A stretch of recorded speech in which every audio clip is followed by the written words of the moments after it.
good evening, everyone. Welcome to tonight's webinar on how to assemble a trading system. My name is Philip Neo, and I'm excited to share my experience in building an effective trading system. So, what is your current biggest trading challenge? I'm sure a lot of you have a lot of challenges. Do you have a trading system? If you do, what's working and what's not working? What's your primary goal for attending this webinar? So tonight we'll explore key components of a successful trading system, strategies for risk management and optimization, and also tips for avoiding common pitfalls. All right. So after tonight's webinar, you should be able to define your trading goals and styles. You will also be able to choose the right indicators and tools. And last but not least, back test and refine your system. Now, I have to emphasize that tonight's webinar is not a one-size-fits-all solutions. Why is that so? It's because all of us have different personality, risk profile, and hence we need to find a system that suits your own personality. Okay, so what works for me may not work for you. But essentially what I'm going to tell you is what are the principles and the philosophies behind the components of this the components of assembling a low-risk trading system. Okay, that is very important. It's very easy. You just need to tweak a little bit, to suit your own personality and trading style. Okay, so before we do that, let me formally introduce myself. Okay, I'm the founder of BingZi Forex Solutions Private Limited, and I specializes in deep sea rescue of non-performing FX positions, and as well as assets and liability management via the LPOA services exclusively to ultra-high net worth private banking clients. It is a very bespoke service, strictly by invitation only.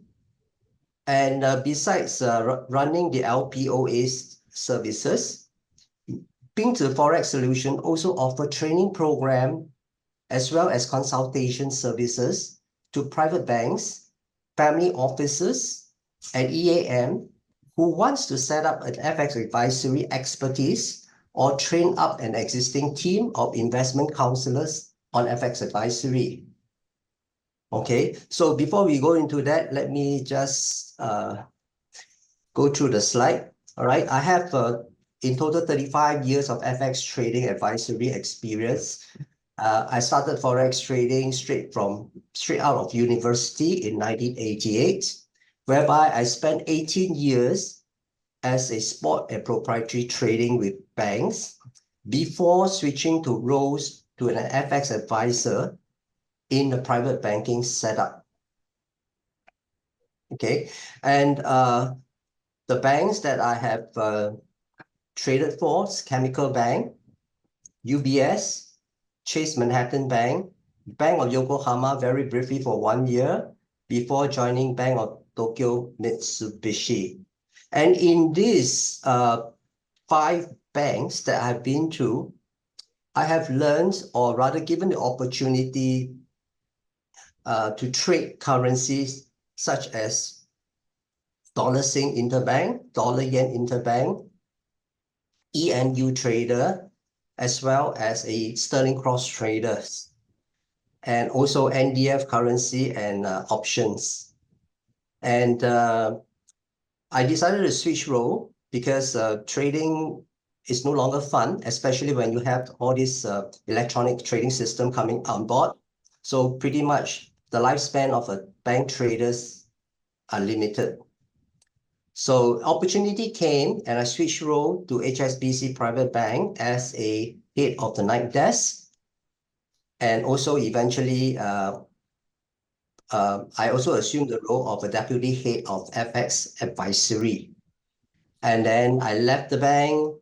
I joined a proprietary trading family office for about 2 years before coming back to the private banking industry as a senior FX advisor for Stanchart Private Bank. I left the bank in 2022, started my own business, BingZi Forex Solutions, and I did a very good startup in the year 2023, and now currently this is where I am. Okay, so now now that the introduction is out of the way, I shall show you the itinerary for tonight's talk. Basically, there are two parts: money management, part one, the methodologies, part two, and then finally assembling your own system, followed by Q&A session at the end of the webinar.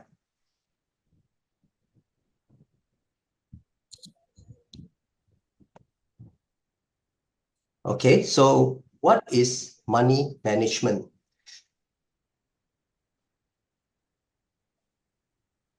Now, before we go into details, let's be clear that we know the trading terrain that we are operating on. We also need to know the characteristics and the nature of our markets. All right. So let's start with the myth about the markets. Now, this is a story I like to share with everyone because it happens to me real life and it was a learning experience for me. Okay, I remember when I joined the Bank of Tokyo in year 2000.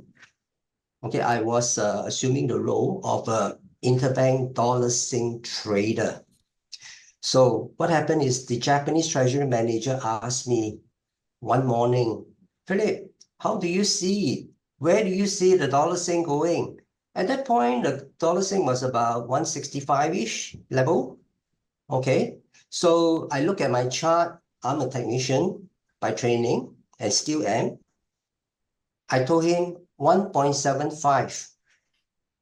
He looked at me with astonishment. Say, Philip, how can the dollar sing move up to 1.75? You know, Singapore, we are doing so well. The whole industry is calling for much lower, 1.55, some even 1.4. Then I say, well, see you at 1.75. And the rest was history.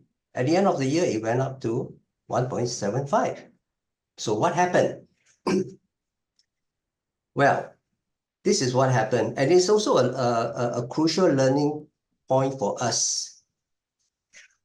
You see, what happened is Singapore was experiencing double-digit economic growth.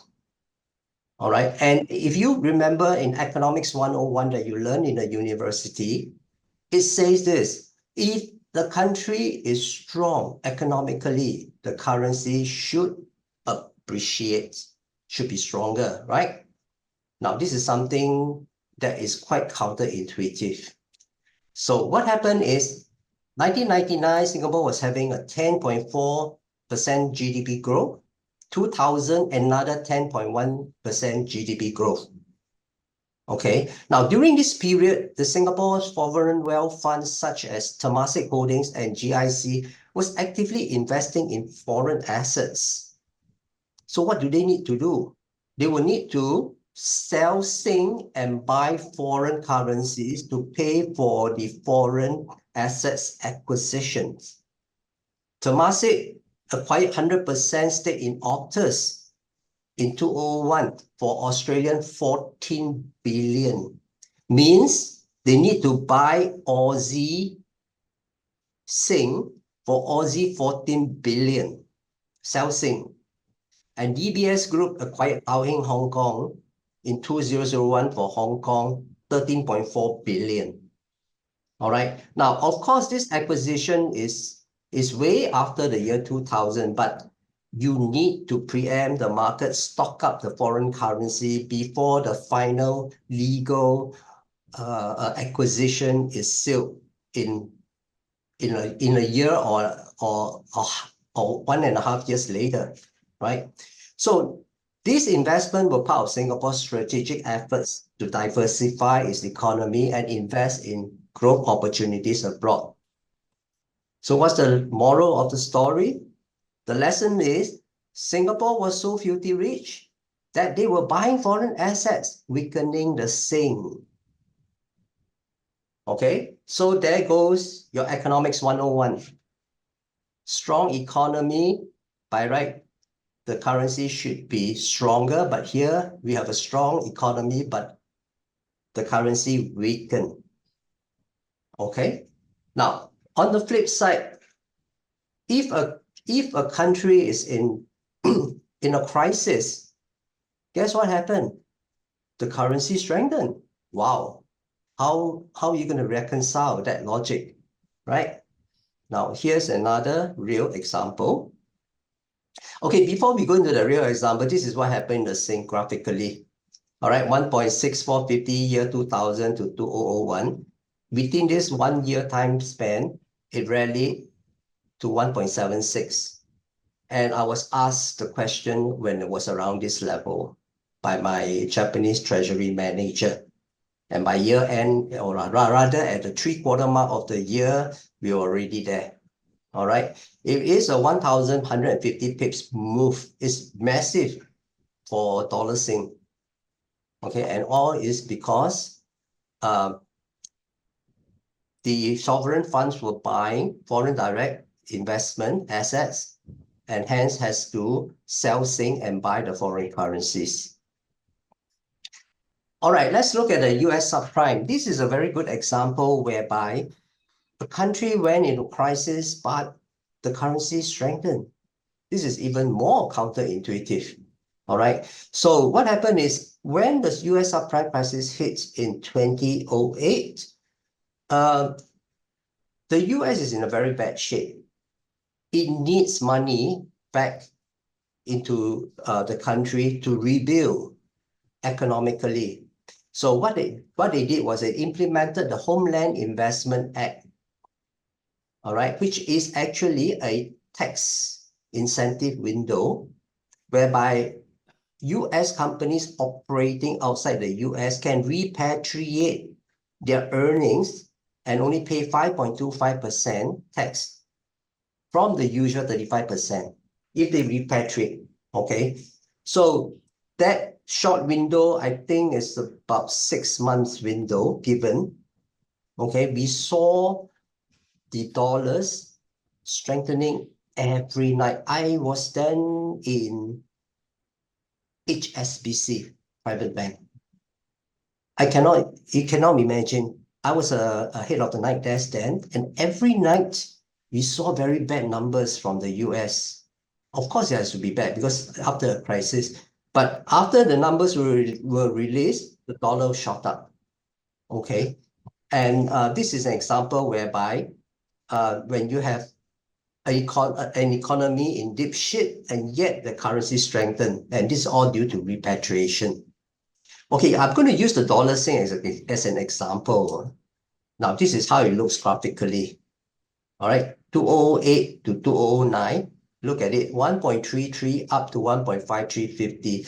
This is a massive move for dollar Sing. A 2,000 pips move is massive for dollar Sing. Of course, if I use the dollar yen chart, then you will see that it's really massive.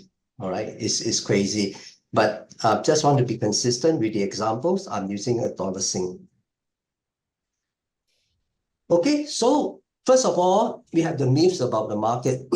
What does this tell us? The lesson that we learn about the myths is if you follow fundamentals, it only works probably in the university. Why is that so? Because in the university, whenever they support a economic theory, they assume ceteris paribus, i.e., all things remain unchanged. But however, in the real world, the only ceteris paribus that you see is change and constant changes. All right, so this is something we need to be mindful about when it comes to using fundamentals for your trading activities. Oh, sorry. Hold on, let me admit some more. Thank you. Okay. Wow. All right, we have about 31 participants now. Okay, so fundamentals is good to know, but problem is by the time you get to know fundamentals, they are no longer the news. They are history. And you follow history, you will become history yourself, a mere statistic in the market. All right. So I'm hinting that not that we don't use fundamentals, we do use fundamentals, but be very careful when you're using fundamentals, especially in the Forex market. I will explain why later, all right? So what drives the market? Well, valuation drives the market, nothing else. Forget about the fundamentals. Why am I saying so? Is because when you see that there is an expectation via a fundamental rationale, people will start acting on the currency. And let's say the fundamental rationale is to buy a certain currency. So market buy. Just before an announcement of an indicator, hey, it's correct. What the market expected, the numbers delivered. What happened? It's priced in already. So the market sells, take profit. No more surprises. Okay, so you've got to be very careful. Now, over here, also, I like to share a special story for all. I am a technician and I use Elliot waves extensively. And for those who knows Elliot wave, it's basically counting 1, 2, 3, 4, 5, A, B, C, the kind of the technical analysis. So my wife and I was in the delivery ward expecting my first born. Okay, it's going to be a baby boy that's coming. So it's going to be by natural birth. All right. And once I was into the delivery ward, the nurse told me, hey, you take this gas mask, you put it over your wife's nose whenever she's going through contraction, very painful. But you got to remove it once the contraction recedes. I was like, what? How would I know? I don't feel what she feels. So I look around and I found, hey, not bad. There is actually a monitor, a contraction monitor next to her. So I look at the monitor and I could see that there is like fluctuation of 5 waves up and then 5 waves down. And I reckon when the direction is up, it means the contraction is coming and it's very painful. So I just try out on my own. I put the gas mask over her nose when I see the start of a wave 1, 2, 3, 4, 5, and at the end of the 5th wave, I remove the mask so that she can breathe. She can breathe again and on the natural air.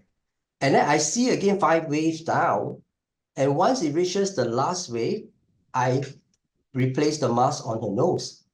And it works very well, and we have a very safe and fast delivery. And that's what what does the story tell you? It's about valuation again. Something that's overdone, overbought, oversold will have to reverse.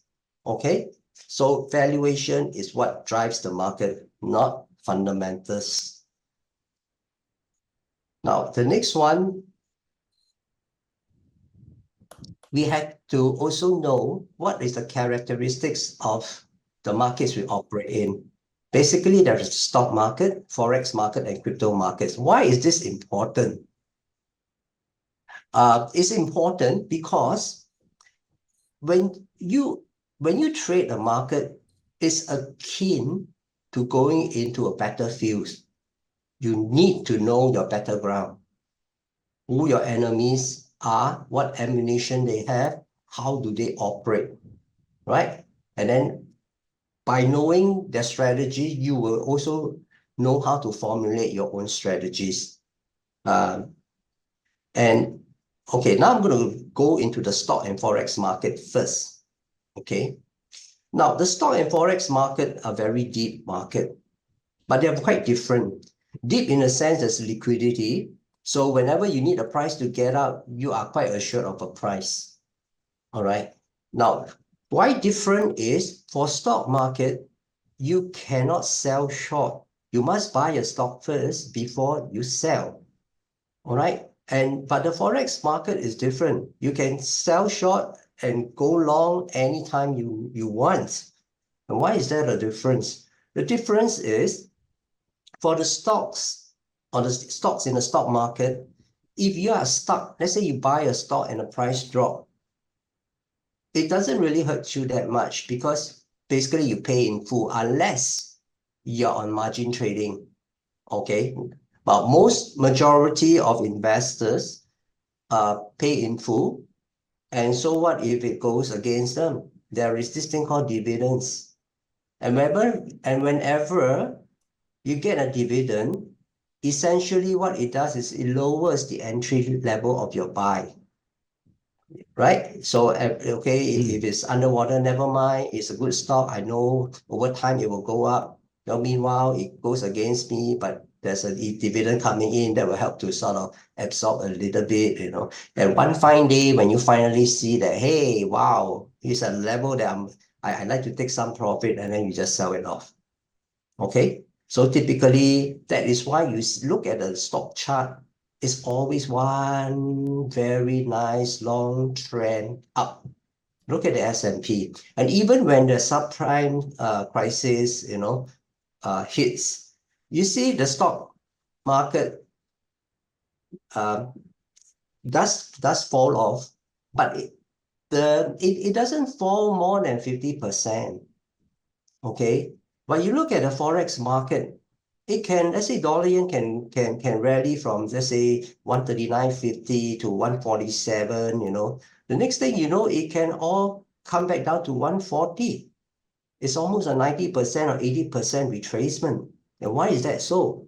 It's because in the Forex market, most players, they are on margin trading. And on margin trading, you need to observe the margin cut rules very, very closely, especially when you go into a yen carry trade.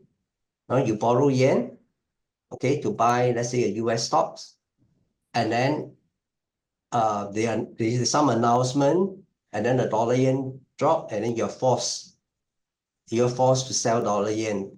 All right, that means sell your stocks, get US dollar, sell away and buy the yen to repay your yen loan. So this is how it works. All right. And the players in the Forex market are more diverse.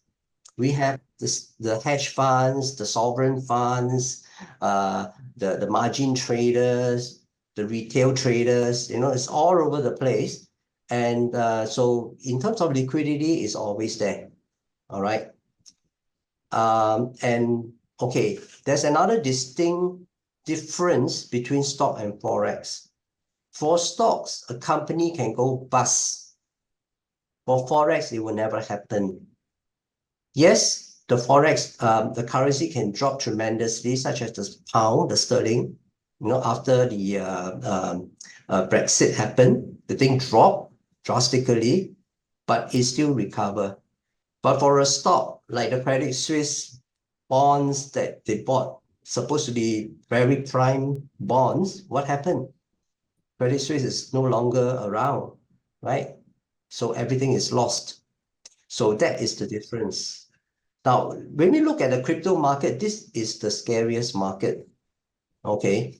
There are no fundamentals to support. Even the technicals doesn't work that well. I know because I try to follow the crypto market using the same methodology that I'm using, Elliot way. I have a targeting level, but it always overshoots. And the liquidity is also very thin. The players are really very scrappy, dodgy players. Some are money launderers, actually, right? And you have terms like whales. Whales, it means the people who hold a lot of cryptocurrency that can tank the market or support the market at will. And so this part of the market, I don't touch at all. My main focus is actually on Forex. I love Forex because I could sell, I could buy anytime. There's no restriction. And to me, this is the perfect asset class. All right. Much as people like to say that, hey, you know, it's so speculative, I can't follow Forex, it's so difficult. It's not really that difficult. I'll tell you why later. Okay. So, what is the key to sustainable trading? Now, you know, I know we cannot control the market, but what can we control is our approach to the market. And that is through money management. All right. Money management is actually more important than the part two, whereby we talk about the methodologies. Okay. Money management is number one, because without money management, you can use any methodology, it's not going to work. Okay, now we're coming to money management, the part one of it. There are three components, all right? I coined this actually. First is the art of low-risk Forex trading. I'll explain what this is. Second one is the art of chips preservation. And of course, the last one is the art of leveraging. Okay, now, government, my clients would ask me, hey, what is your trading track record, Philip? Why should I trust you with my money? Okay, so this is how I tell my client. Okay, this is how I operate. I plan and I prepare to lose money. Okay, of course, the client will not be happy. I like, what? Yeah, but wait, let's hear me out first. Okay, then why?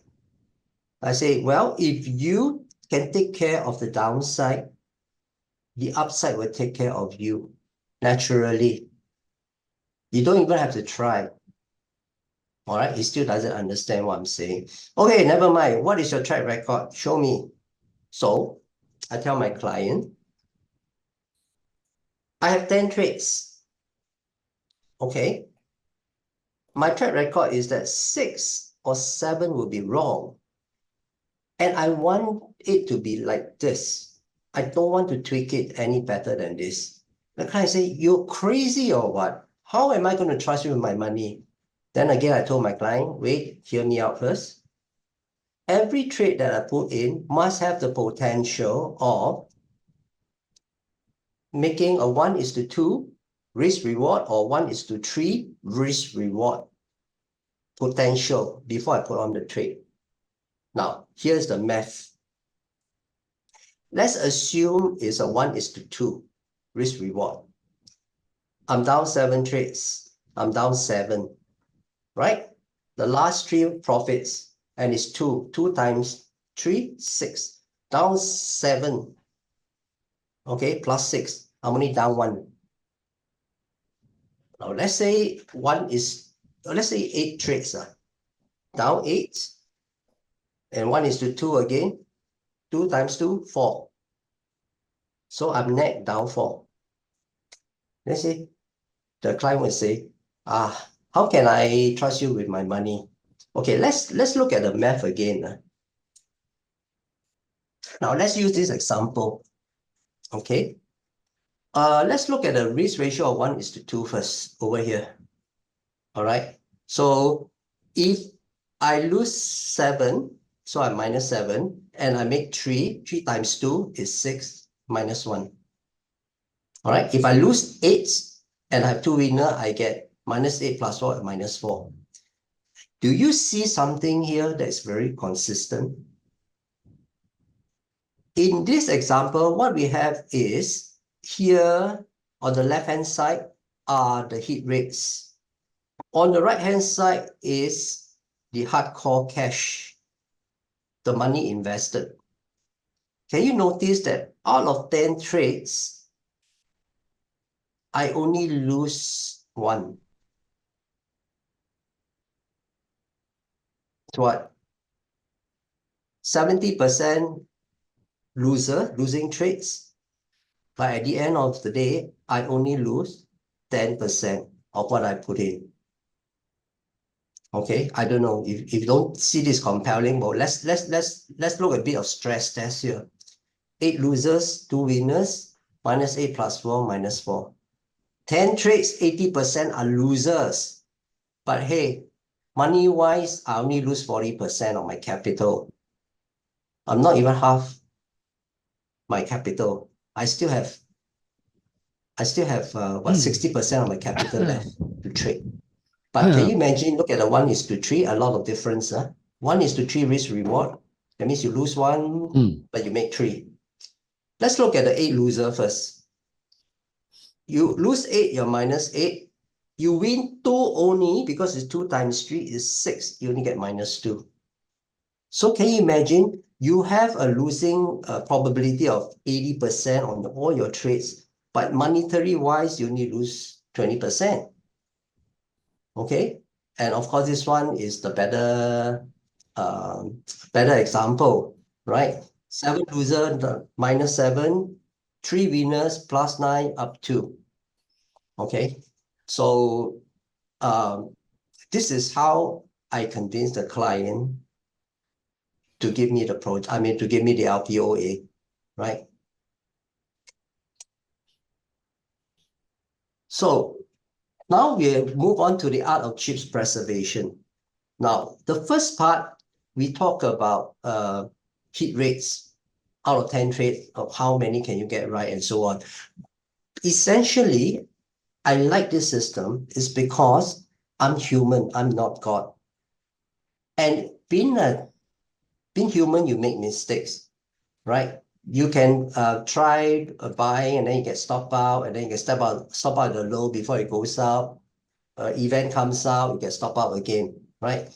So if I can have a very robust trading system that allows me to make as many mistakes as I can, but still at the end of the day, I control my risk, the chances of me making money is very, very good. All right. So this is what the first part, the art of low risk forex trading, is about. Now we're going into the arts of chips preservation. This is the part which is the right-hand side part where we talk about the money, real money management.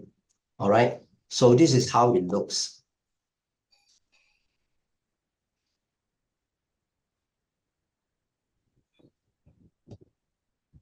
Hold on a minute.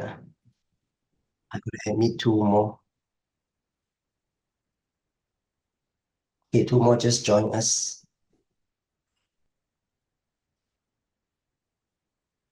Okay. Okay, back to the example here again.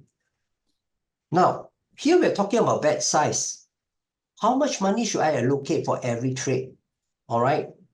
For me, I use 20%, but you can tweak to the comfort zone, to your own risk requirement. You can be 15%, 20%. So let's just say we set aside 100,000, all right, US 100,000. You open a margin trading account, and then you start to trade. So first trade, apply 20%. What it means is this, all right? So you have 100,000 here, all right? And then your bet size is 20%. So your first trade is 20,000. Assume you lose this 20,000. So what happened? You're left with 80,000. No problem. Go for trade 2. Apply 20% on 80,000. So the bet size is 16,000. Again, you lose the 16,000. So what's available left? 64,000. And again, you times 20%, it gives you 12,800. And then this is your third trade, the bet size for your third trade, 12,800. You can only lose this amount, all right? And if you lose it again, then you're only left with 51,000, all right?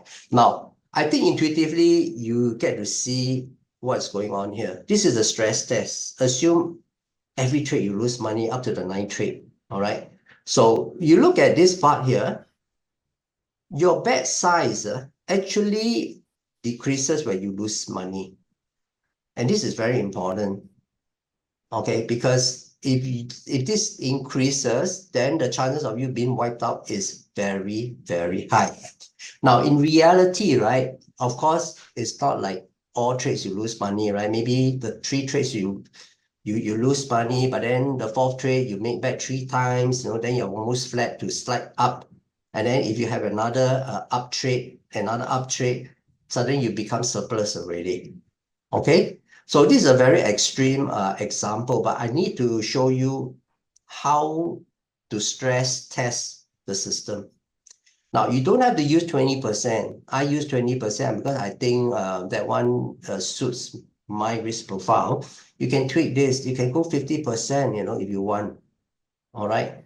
Or 15 or 10% if you're tax strapped. So how do you manage that? If you have, let's say, $10,000, or you see, I say I have 20,000 to lose, right? I can also split it up into 4 trades of 5,000 each. Right? It's very creative. You can do anything you like here, but just stay with a ratio of trade size.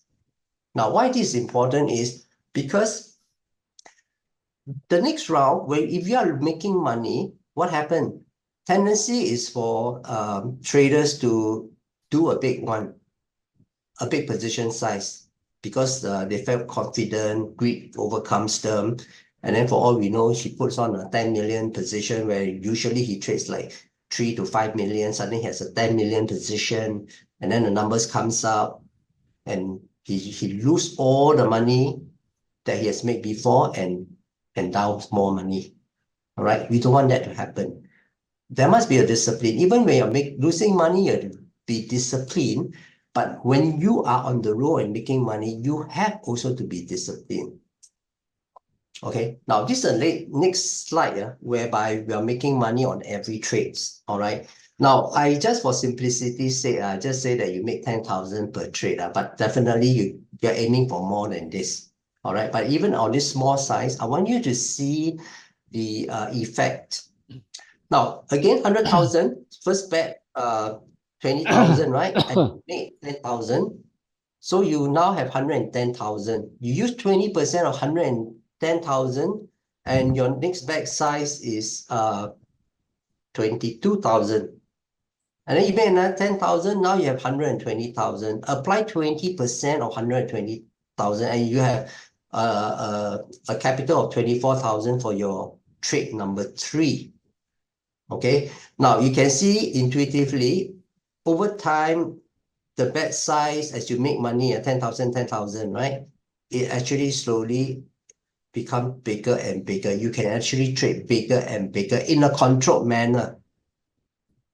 All right. Now, this consistent bet size is very critical because it will ensure that you don't go over the top when you are on the road. Right? This is part of the discipline. Okay, the last one is about art of leveraging. This art of leveraging is basically teaching you how to set up traps for your enemy, how to trap the market, how to catch the stray bullet and throw it back at the enemies. Okay. Well, let's go into it. The art of leveraging is actually pyramid averaging. All right. Now, I think a lot of you have heard of this term called constant dollar investing, right? So say I allocate 1,000 from my salary every month to buy a stock which has a good fundamentals. All right. So let's just say, for example, $1,000, I bought a stock at this level. See the arrow pointing here, around here, this level. Okay. And then the next month, the stock price actually goes up to here. With the same $1,000, of course, I can't buy the same number of stocks here. I have to buy less. right? And then say the third month, wow, the stock collapsed up to here. My $1,000 can buy more stocks here. Can you see the pyramid, the base where you buy more when it's low? And when it goes higher, you actually can only buy less. There's a pyramid. And when you average like this, it's very powerful. Now, typically for us, right, when we are caught on the wrong side of an open position, we either cut loss or we average down. And how do we average down? We average down to fight one last battle, hope to get out a midpoint on the rebound, right? Instead of averaging 1-to-1, i.e. you're long here, see the arrow here? Say we are long here, and then when market tanks here, we buy another one, we average halfway. But imagine when the market tank and we buy two, we average actually 60% down. It's not at midpoint, it's 60% lower. So the chances on a rebound for us to trim position and get out is so much higher. All right. So we should always incorporate pyramid averaging in our trading strategy. So we come to the end of part one, all right? And to recap, right, there are three principles that we can use. And I think these are very critical, crucial principle. The most important, much more important than the second part, whereby we talk about the methods that you use to trade. All right. Now, again, a quick refresh. Out of low risk Forex trading, you want a trading system that allows you to make a lot of mistakes, but at the end of it, the losses are manageable, small and manageable. The art of chip preservation is to have the discipline to apply a consistent bet size. In the event that you're making money or losing money, you still apply the same consistent bet size. And of course, the last part teaches you how to fight that war, the guerrilla war, right? How to trap the market, put a buy order that is where you would like to be stopped out initially, and then stretching the mouth. I mean, let the market run against you 250 pips and then still lose only 100 pips, for example. Okay, now we come to the end of part one. Any question that you like to pose before I carry on?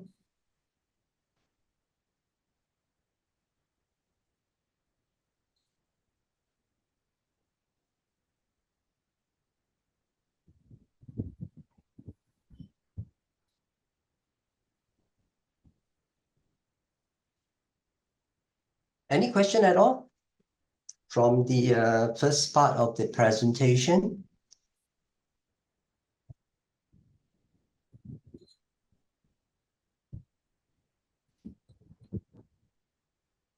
Okay, if not, I'll continue, all right?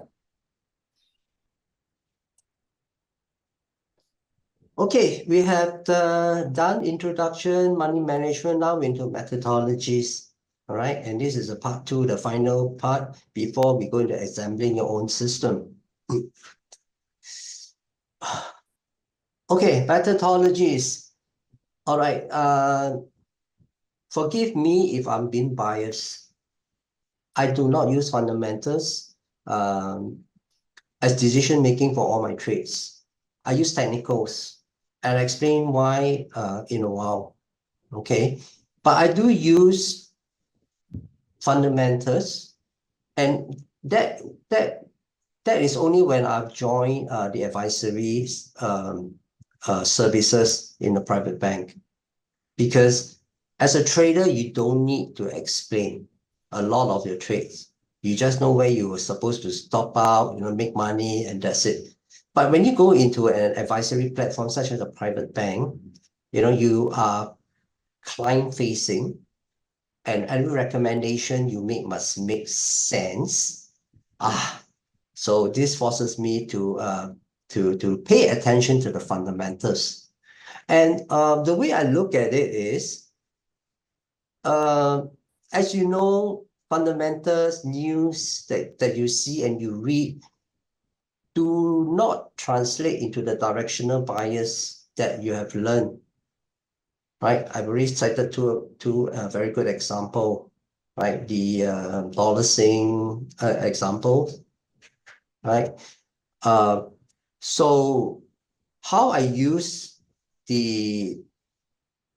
my technical analysis is I use technical analysis to establish directional bias, and I use and monitor it with the fundamentals. So I am basically a very, very contrarian trader. Nobody likes me at all. I'm always talking the other way. Okay, but I have I have my rationale for doing so. All right.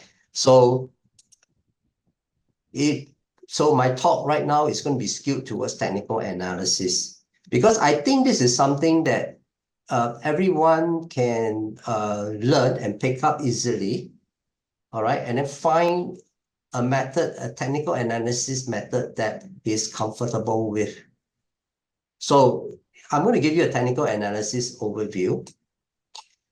Why use technical analysis? Because it removes the noise from the market. It's very clear, right? Because of price action, valuation. Remember I told you what is the main driver? Is valuation. So overbought, oversold conditions can be seen from the technical analysis. And as you know, fundamentals are news. News are actually history. By the time you hear of the news, it's already history. So means price action have already reflected all fundamentals and sentiments. So you just look at the price, is good enough. And by doing so, you will find a lot of low risk entry and high probability market directional bias. All right. And you also have to know one thing: the market trends 30% of the time and range trade 70% of the time. Now, why am I telling you this is, some people who trades range market, they are very good. But once the thing goes trend, they are caught. And in fact, they'll lose all the profits they made in the range. The trend market don't happen all the time, but when they happen, it's very powerful. But you have to be on the right side. Okay. I need to mention this too, because technical analysis, besides the methodology, there is the technical indicators. And the technical indicators are there basically to tell you whether it's going in trend mode or range mode. All right, so now I'll go into the technical analysis methodology and as well as its indicators. Now, you don't have to use two. For me, I started with two. Eventually, I threw the indicators out. I just used the method. So it's not, like I said, it's not a one-size-fits-all thing. You have to find your own poison, things that work for you. Okay. Now, I'm not going to go into details on all these methodologies. I'm just highlighting a few, like classical charting, what is it, point and figure. All this you can learn online on your own, but then you will need to apply them in real trading. And I would suggest you paper trade based on what you've learned first. All right. Okay, let's go on classical charting. I think all of you, a lot of you know what classical charting is about. Basically, it's about finding patterns like head and shoulder. All right, it's a head and shoulder, classic one. And if it breaks this neckline, it's coming down. A reverse head and shoulder would look like this. So you break this neckline, it will be going up. And of course, you have the triangle breakout, rectangle breakout, rising wedge, falling wedges, and so on. I started with this actually, and I didn't like it at all. Why? I need to wait for the patterns to form before I can have an idea where it is going. It's not effective for me. Doesn't mean it's not a good method. It works for you, that is a good method. All right, for me, it just doesn't work. I don't like it. I'm too impatient. Right, point and figure charting. This is used very prevalently by spot traders during my time. I'm not sure whether they still use this. So basically, they follow very closely the price pattern, and they have like you determine what is a 3-box reversal. One box is 5 pips. Let's say, for example, 3 box would be 15 pips. So anytime the price action breaks above 15 pips, you buy, or goes below 15 pips, you sell, something like that. As you can see here, it goes up first, and then after that it goes down 3, and then they sell. All right, and then you don't buy back until there's a 3-box reversal. In this case, the 3-box reversals only come around here. So you actually make the profit between here and here. Okay, so but this is all for very, very short-term trading. All right, like you go for the 15, 20 pips kind of move, and 5 pips stop loss. And the next one is the Ichimoku Cloud Strategy. This is actually a Japanese charting tool. I don't use it, but basically it looks like this. You have these clouds. These color areas are the clouds. So as you see the price action, when it breaks below the cloud, you sell.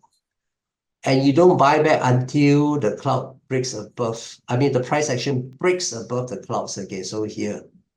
All right, so you sell here and you buy here. It's quite similar to the moving averages. All right, but I don't use this. You can use this, see what suits you, because in terms of trading profile, you could be a short-term, medium-term, or long-term trading. All right, so you find what suits you and the method that fits your profile and gives you the best comfort zone. And of course, you have Japanese candlesticks, whereby you need to remember these 24 patterns. Okay, and then they tell you how to look out for a bullish bar and a bearish bar. I don't use it, so I'm not in a position to comment. This is what I use. I started learning Elliot Wave 1990 on my own, applied it, and never stopped using it until now. All right. I had very good early success, which unfortunately went to my head, and that taught me a very serious lesson to be humble. Okay. I think some of you would know the story, right? Jackie. Okay, so Elliott wave looks like this. Basically, it goes like 1, 2, 3, 4, 5, A, B, C. Typically, I will go for the wave 1, wave 3, or wave 5, which are what we call the impulse wave. The wave 2, wave 4, and the wave A, B, C are correction waves. All right, I don't trade too much of the correction wave. Rather, I will set up all my trap like pyramid averaging, traps around, let's say, a wave C, or this could be a whole wave 1, whole wave 2. Buy this for a big wave 3 up. All right, so this is how this is how Elliott wave looked like. This is very, very esoteric. It's called astro-technical analysis. For those people who loves to see planets and stars align before taking action, I think this is the method for you. I don't use it at all, but here's a sample. You buy when the sun enters Scorpio, and you sell when the sun enters Taurus. Okay, don't ask me what's all this, but what I do know is that all these are planetary bodies which have what we call conjunction or alignment. All right, they have set periods and time where they align. And what they do is, let's say for this counter, I'm not sure what is it, the Dow Jones perhaps, what they do is they will first go to the almanac to find out all the timings or the dates of the sun Scorpio, let's say for example, this kind of relationship. And they look back at this same chart in that time frame in the past to see where's the directional bias and see the consistency there. Okay, in this case, I think they've established a pattern. whereby you only buy when this thing happen. So they'll be looking out, hey, when's the next sun Scorpio? Oh, it's tomorrow night. So that is a signal for you to monitor tomorrow and buy. It's simple as that. It's not my cup of tea. All right. So just introduced to you. And last but not least is the black box or algorithm trading platform. Now, this one is it's not easy to follow a black box system because, okay, let's say a system tells you guarantee 30% return end of the year, and it will give you the 30% return at the end of the year. But what it does not promise you is the first 10 trades or first 100 trades you will make money. For all you know, the first 100 trades, they are losing money. But you still have to faithfully follow the box because for all you know, the 101 to 110 is start making money and give you that 30% return.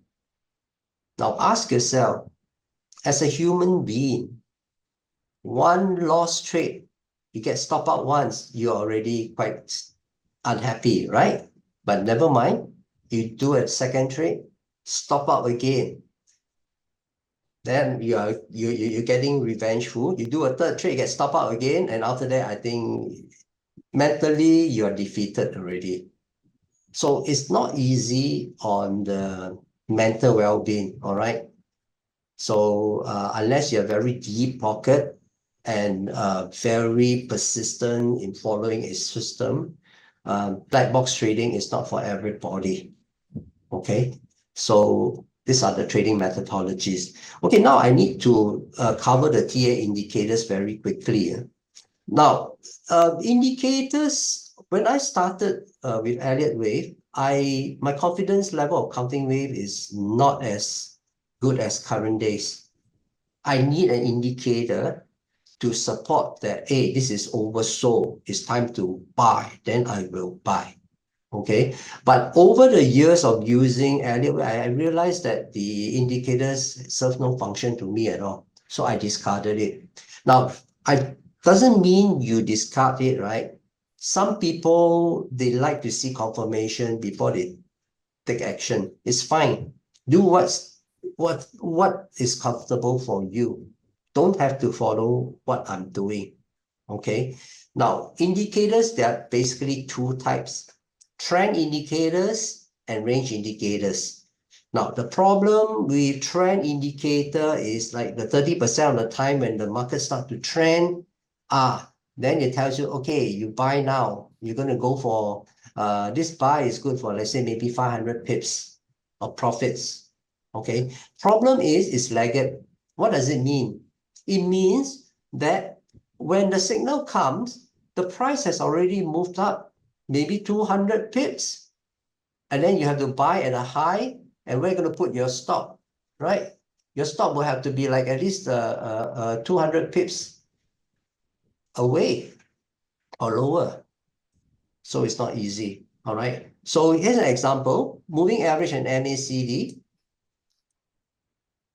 All right, so here we have the red line, which is the 30-day moving average, and the 200-day average, moving average on the blue line.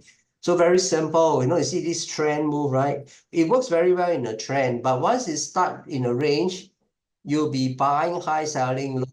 Like in this case, the signal will ask you to buy high, sell low, buy high, sell low, buy high, sell low. I don't know how long you can take, how many hits you can take before you throw in the towel, right? But when it trend is fantastic, you just sell here. You don't buy back until it cuts here. So you capture this, at least 60% of this full run. Not at the bottom, but at least 60%. All right. So this is trend indicators. Okay, now we go to the range indicators.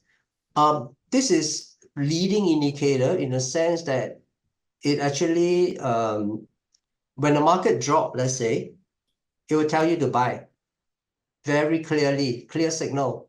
All right, no hesitation. And basically, I just list a few. There are more, okay? Stochastics, RSI, Williams percentage R. So, okay, let me tell you, let me show you how it works. All right, say it's a euro dollar, right? Now look at the latest price action. It is, the stochastic is already right at the bottom and is cutting up this 20 line. Look at 20. It cuts above, you buy, and then this is 80. It cuts below 80, you sell. And right now it's aligning, asking you to buy, which is quite timely, right? It's only 76 pips from the low of 110. It's 110.76 now. So you buy here, you put 100-point stop loss, you know, it's be 109.76. All right, so pretty good. And you can also track back, look at this price action here. It comes down, right? It's already setting you up, telling you, hey, can look to buy already, right? And then finally, when it flip up, we are here, you bought, all right, it goes up, it goes up, it comes down a bit, but it's still here. It hasn't like turn and cut. It still push you up a little bit more. And at this level is almost near the high. And finally, when it cuts here, we are talking about here already. So you actually can make this kind of money, this type of profits. This is very good, only in a range market. The problem with this indicator is when the trend starts, it tells you to stand in front of an oncoming train. All right, you'll be hit by the train very, very badly. So the trick about using these indicators, which I find is very tedious, is you must know when to switch when the market changes from trend to range mode and vice versa. This means you need to be very intuitive. You must know your indicators very well. Okay, here's another story. I remember I was asking one prop trader, proprietary trader. He only uses moving average. I said, wow. He said, nothing else, just plain moving average. So I asked, hey, look at dollar yen. Now how? This one cut already, you know, and I'm using his moving average parameters, you know, not my own. He say, cut already, can buy, right? Your indicator, what? And he told me, no, this is a false cut. I said, how do you know? I just know. And true enough, it's a false cut. Eventually, at the later part of the day, the dollar yen tanked. So what I'm trying to tell you is to master methodologies and indicators, it takes years of working with it. Even for me, Elliot Way, although I discovered it and was very successful in 1990, all right, there I do encounter like 3 to 4 years of betrayal. Why I say betrayal is that there are certain segments of the market which I do not understand. How do you label this count? How? And after a while, I realized that whatever you read from the textbook is just a guideline. It's not a hard and fast rule. And I made adjustment along the way. Okay. And at the end of it, it is an art. I do know what are the shortcomings of Elliott wave. You must discover the shortcoming of whatever methodologies that you use. That's very, very important. Because when you know the pros and the cons, you will know roughly when the pros are working with you and when the cons are starting to give you trouble. All right. That is something very personal. I'm not able to provide that kind of guidance because this experience has to be learned by yourself. All right. Okay, so now we have finished the part 2. Oh, not yet. How to pick the right methodology and the indicator. Now, methodology is actually like if you use Elliot wave, if you use moving average, if you use classical charting, you know, it is actually an art. And art means you have to get very good with it, very familiar with it. Only you know whether it works. And I can tell you there's no 100% good methodology. Methodology that can serve you well for, like, say, 60% of the time is good enough. There will be 40% of the time when it is in the twilight zone, and there's no way you can try to figure that out. All right. And then therefore, you must find and explore which method has better affinity with your own personality. For me, I'm very, very good with Elliot Wave. I have taught my colleagues, ex-colleagues, I think about 6 person in the past, and only one managed to get a grip of Elliot Wave and apply it up to today. It's not easy. Okay. And also you need a higher sense of visualization. That means once you look at a chart, you are able to see and preempt all the patterns that's coming up. That's very important. Okay. Now we move on to indicator. Again, this is very subjective, no hard and fast guidance. For example, if you use a moving average, you have to find a number 30 days by 200 days, but why 30 and 200? And why not 25 and 160? This one you have to go and find fit yourself what works well for you. All right. Now, a reliable indicator is also one that's timely enough to switch from trend to range mode and vice versa with minimal slippage. So that is what you need to keep in mind with. All right. And of course, the last one is how to the challenge. The last one is a challenge on how to tweak the indicator to trade tactically versus strategically. What is tactical and strategic trading? Okay, strategic is more longer term. For me, I would like to always, let's say, position myself. Let's say if dollar yen is going up, I would buy a call position size. Let's say it's 3 million. This is a strategic play for, let's say, 800 to 1,000 points move over a period of 3 to 6 months. Okay, say I buy 3 million now. And then what is tactical? Tactical is, you know that the dollar yen cannot go up in one straight line, right? It has reached a certain midpoint, and then it corrects itself, and then it push for another higher high, and then it corrects itself. So in Elliott wave, we can see all these waves. And I could like say, hey, now it's so high, looks like I can sell for 150 pips of correction. Let's do it. But I don't sell my full 3 million, I sell 1 million. I use the 1 million as a one-part tactical position, and then keeping the 2 as my core. And if I am right, what happens is if the thing really comes down 150 pips, I take the profit, I reinstate the 3 million strategic long again. And this is how we can add more revenue to the trade plan. Okay, so this is a challenge, not easy, but you have to fine tune. Okay, I think we have come to the end of that part 2. I just go brief because I'm a strong proponent of Elliott wave, and I like to share with you why I use Elliott waves. Okay. The reason is there's always a signal and serve as a GPS or market compass. One look at the chart, I know where it is going, to where and with what kind of ETA time frame. All right.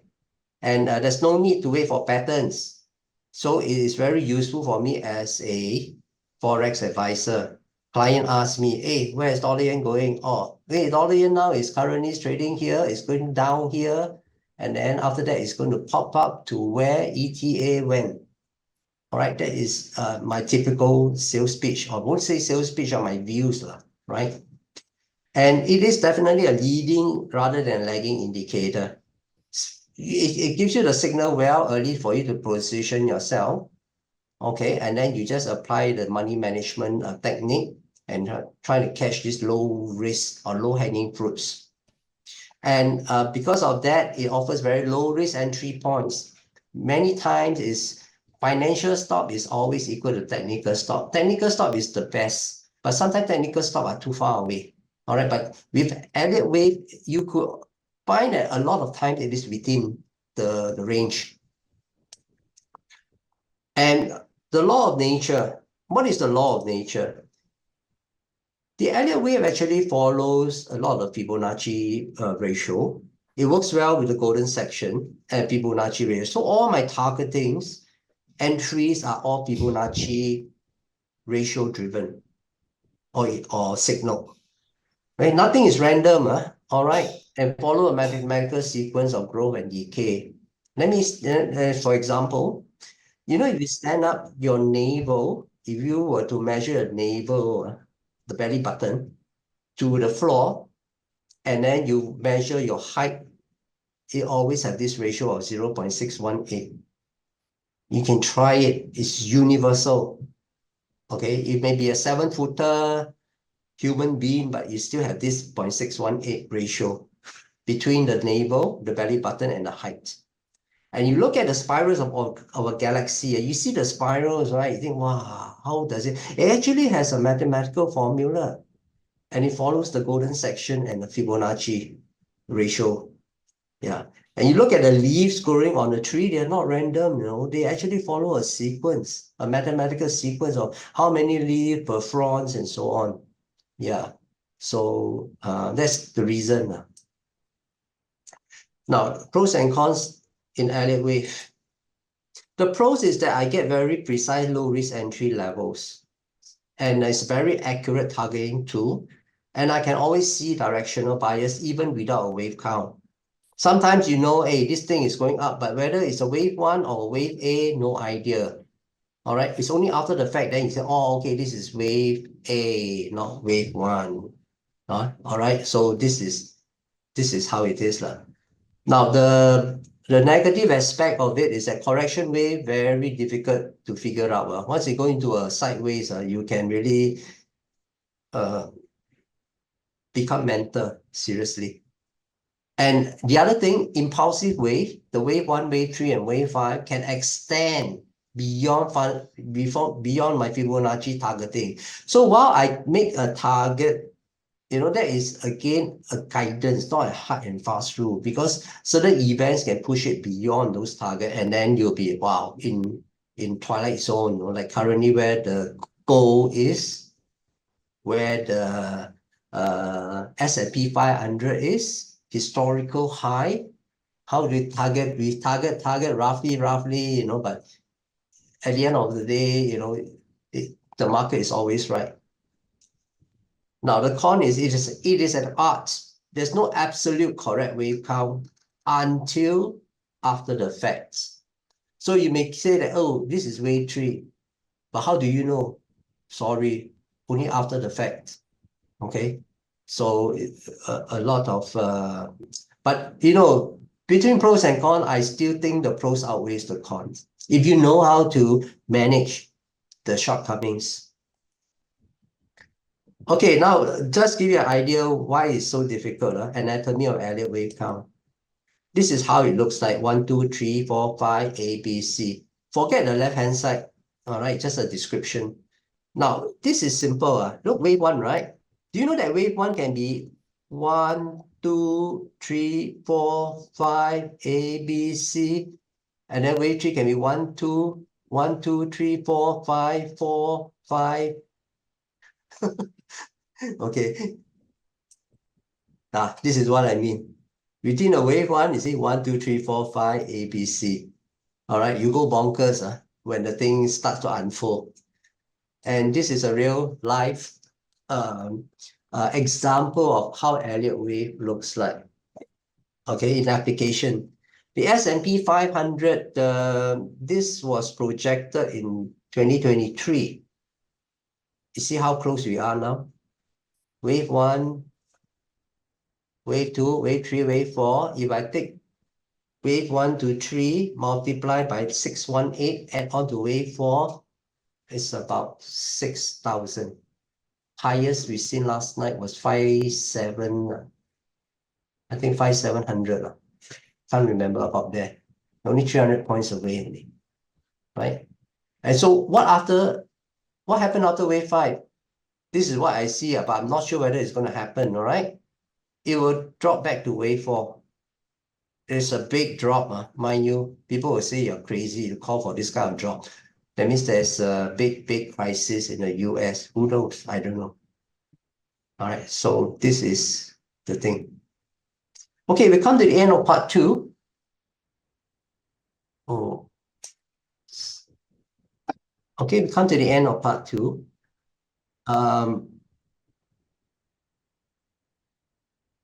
So how to examine your own system?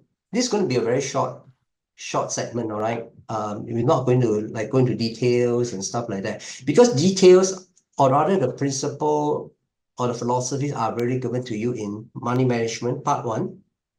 By right, if you have this, you don't really care about the methodologies, because trading is hold on a minute. Trading is actually very personal. You can have inspiration to put on a trade just from your dreams or from your own intuition. All right. I know of an ex-colleague who can remember all the levels, at the back of her head. She just know, hey, this is the time to buy, this time to sell, just like that. So just follow that system, but make sure you have a proper money management system in place. The rest is quite easy. Now, why am I saying this? If you are someone who consistently made wrong trades, you have a trading system. Just do reverse. Yes, you cannot pull the trade by doing reverse. Get your wife, your girlfriend, always tell your girlfriend the trade you want to do, and then get your girlfriend to do the reverse. All right, but you trade smaller. Let your girlfriend trade 2 times bigger than your size.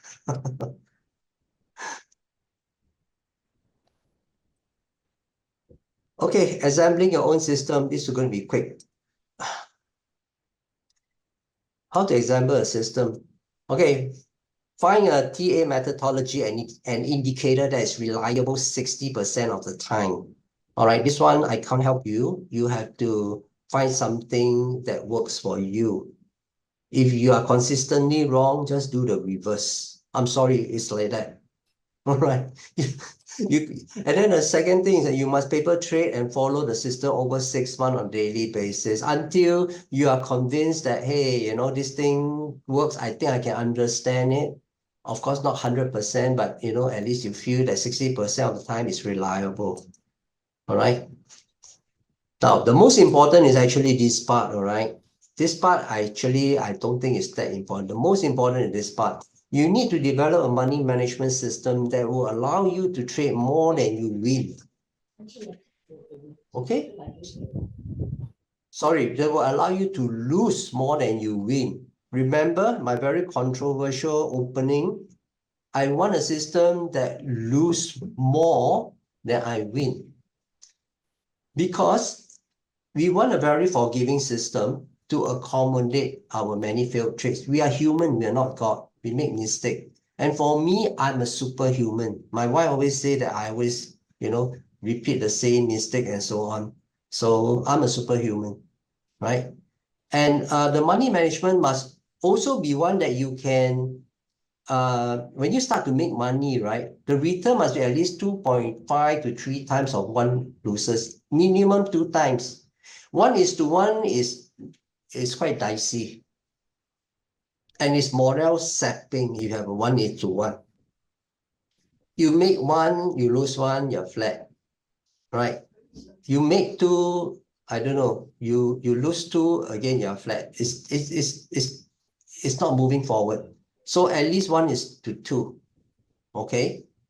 So that probably ends my webinar tonight. And I hope everyone get inspired, or at least find some takeaways that you can use immediately in your current trading system. Okay. And I like to see now. Always think of it. You are never the prey. You can be a predator in the market. Is how is your approach. Your approach will either determine whether you are a predator or a prey. So I want every one of you to eventually become a predator. Okay, be the predator, not the prey. Okay, I've come to the end of the webinar. Uh, Now it's time for some Q&A. Any Q&A?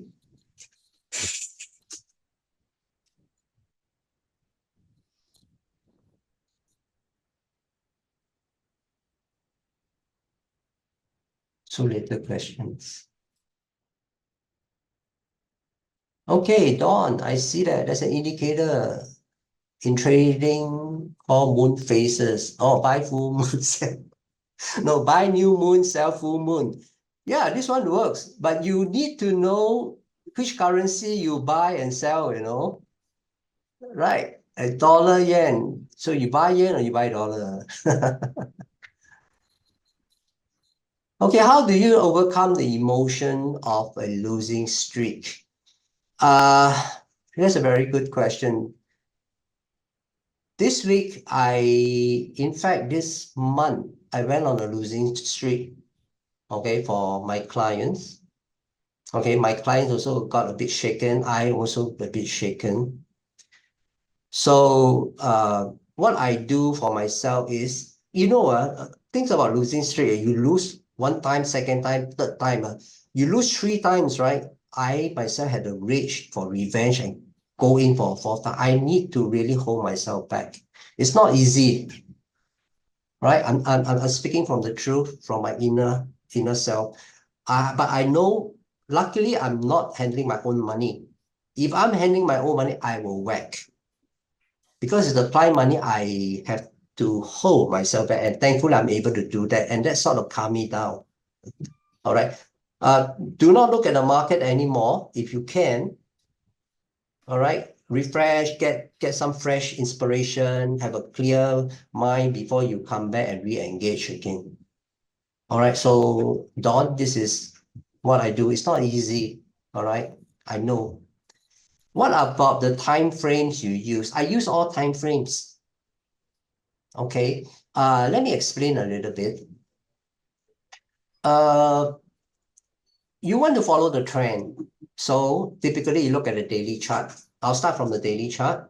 I see where's the big trend. Okay, it is up. Fine.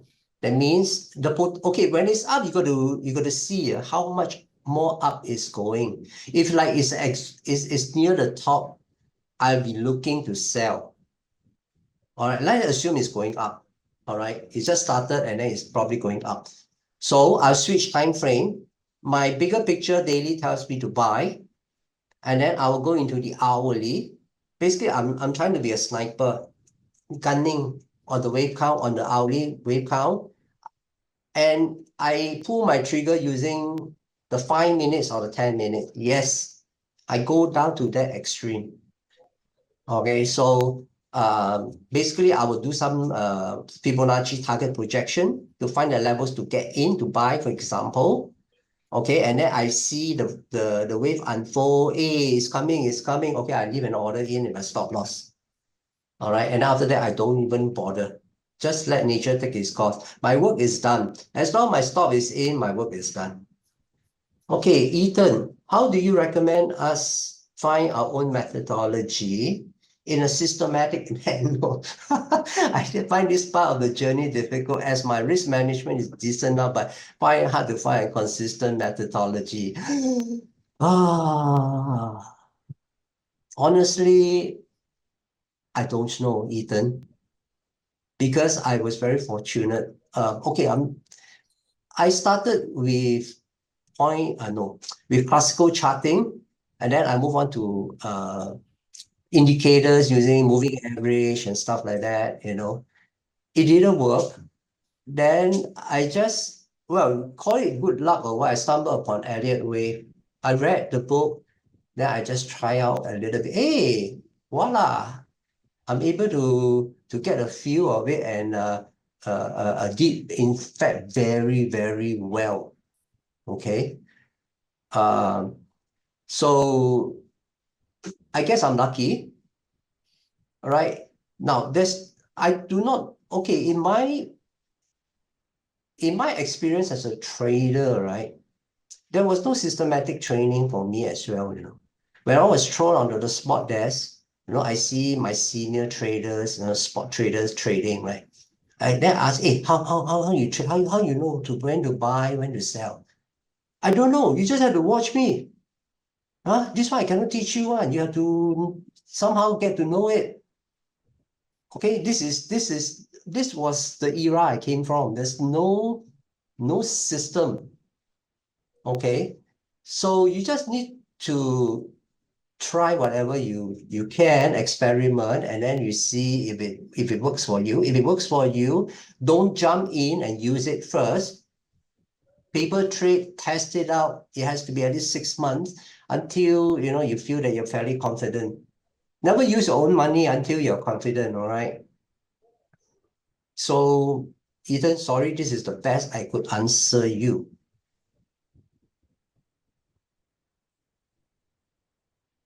Any other questions?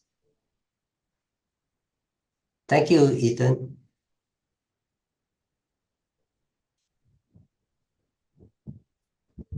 Yeah, take away to be patient and to try more. Yes, be open. Don't rush the process. Because if what I believe is everything happen at the right time and place. It's just like life. As we grow older, we have different perspective. And to reach the level whereby you are wiser, it takes a lot of time. It has to evolve. It doesn't just happen because internally you need to accept the change before you can change. No one can tell you how to change or give you direction of how you change. All right. So I always say that is the university of life, right? We don't graduate at all. The moment we graduate, that means we die.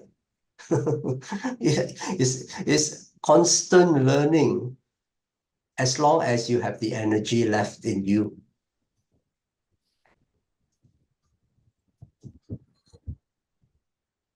Yes, yes, Richard, I hear you.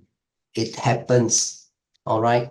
It happens. So what happened is if everyone use the same indicator, the trade becomes very crowded. Let's say it's a buy, it triggers a buy, the market will be caught long. All right. Can the indicator be controlled? Indicator, in a way, yes, because indicator takes the live feed from live prices. And unless you have a big fund that is in the market buying and selling, all right, so indirectly it will manipulate the indicator or rather send a signal to indicator for you to buy. Okay. Now, this is also the reason why I like to use Elliott waves. Is because Elliott wave is not commonly used and not everybody follows it. But what I do know is that a lot of people uses Fibonacci ratio. I just share an experience with you. Typically, when I want to go in on a trade, I will go for the 0.618 retracement. All right, and then I'll just put a stop loss anywhere. But recently, not even recently, like 2 years back, I noticed that, hey, it goes beyond 0.618. In fact, it goes to 0.786. So 0.786, I would always call it my last line of defense. If it gets there, I'm not comfortable. If anything, I will pyramid average there at 0.786 and then place a stop and just hope for the best. All right. I hope that answer your question, Richard.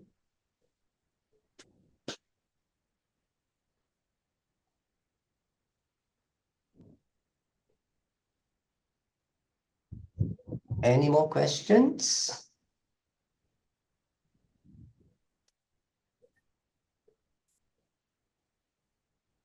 You're welcome, Richard. Oh, tonight we have 34 participants.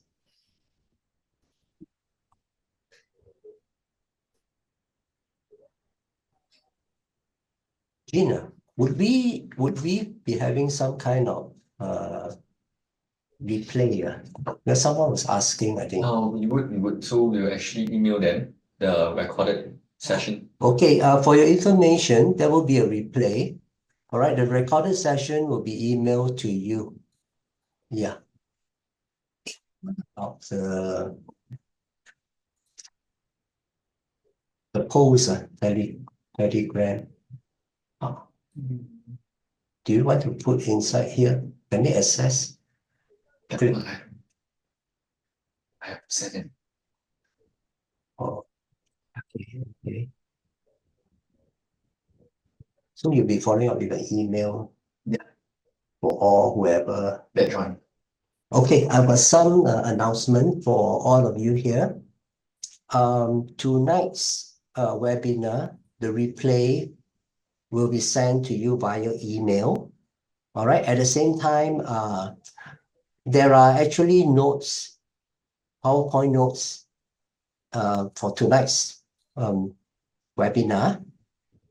But really request if you can do a survey for us on tonight's presentation, which we will send you a Telegram link. In that Telegram link, if you go in, you will be able to do the post as well as download tonight's webinar notes. Okay? So, okay, so we come to the end of the webinar. Thank you very much. All right, and it's Philip Neo here signing off. Wish everyone a good evening. Bye-bye.